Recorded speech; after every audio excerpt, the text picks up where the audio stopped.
Alright everyone, I'm back and I wanted to do a quick demo because I've been working on doing these glass pendants. And a lot of people, like I'm doing some round ones too. And a lot of people do these sell them on Etsy and whatnot. This is my original art and it's, I think it's pretty cool and I'm going to sign it on the back and everything. But I've been going through and I watched some demos on YouTube and I've been reading and reading, trying to find out the best way. I've had a lot of trouble. These are microscope slides, and I like this elongated, shape of the art too. I think it looks cool, and I think this Robert Plant thing that I drew, really looks cool cropped like that. So I've got a bunch of stuff, and I'm actually coming out with a series that are going to be the V notes. I'll put a link to it. These are going to be really cool. I was trying to do them on metal, but it was too. I was doing embossing, and it was. Or I don't know where you burn it in the metal, but at any rate, those chemicals and everything was horrible. So I've made some really cool, I've been working really hard on them, and I'm going to go get some laser prints. So back to this project, though. I'll put a link to the V-Note, and these are going to be available in my Etsy shop, too, when I get them completed. And I'll put a link to that also.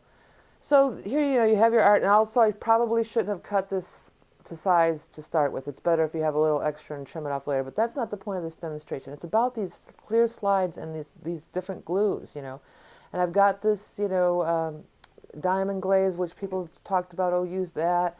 And then I used regular tacky glue, and all it's like duct tape, when all else fails, there's always tacky glue.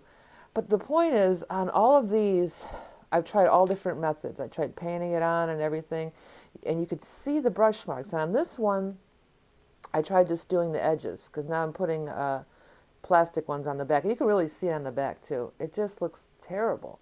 And these have dried for over 24 hours, so it should be clear, but you can definitely see it. And on the Robert Plant, this was another one I did on the rims.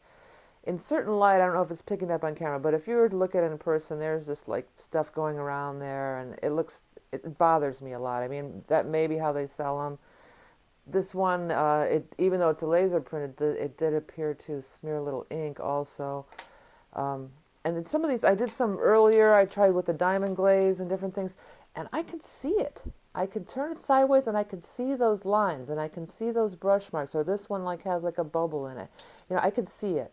And I wouldn't want to sell it like that. Or here there's just like, it looks like it's still wet or something.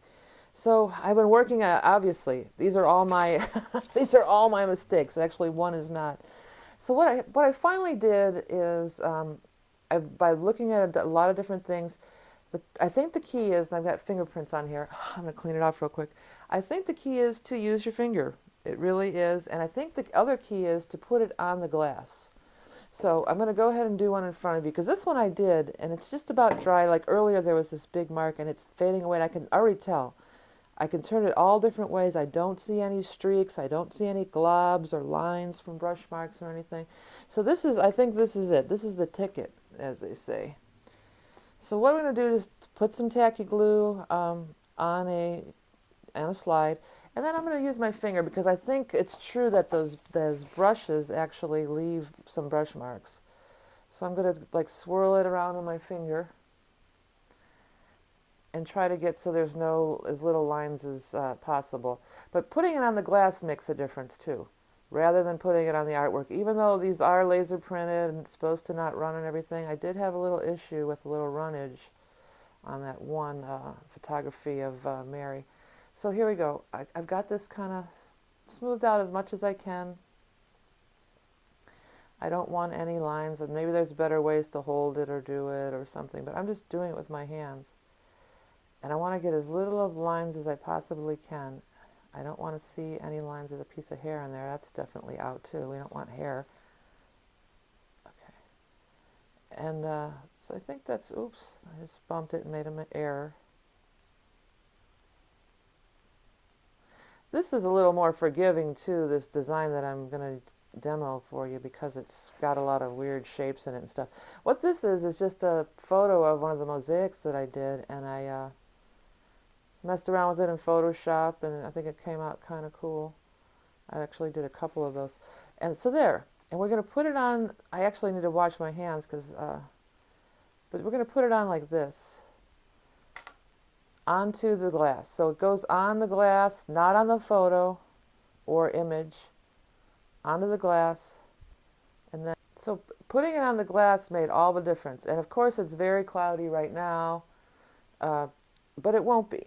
It dries. It did dry perfectly clear. This is exactly how this one looked, 20 minutes ago or something. And there's just a tiny little spot that there's still a little glue, but I know because there was a big circle here, and it's clear. And I turn it in all directions, and it's clear.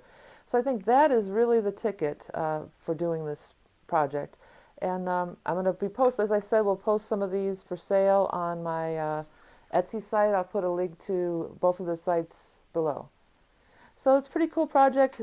Try it at home with some of your artwork.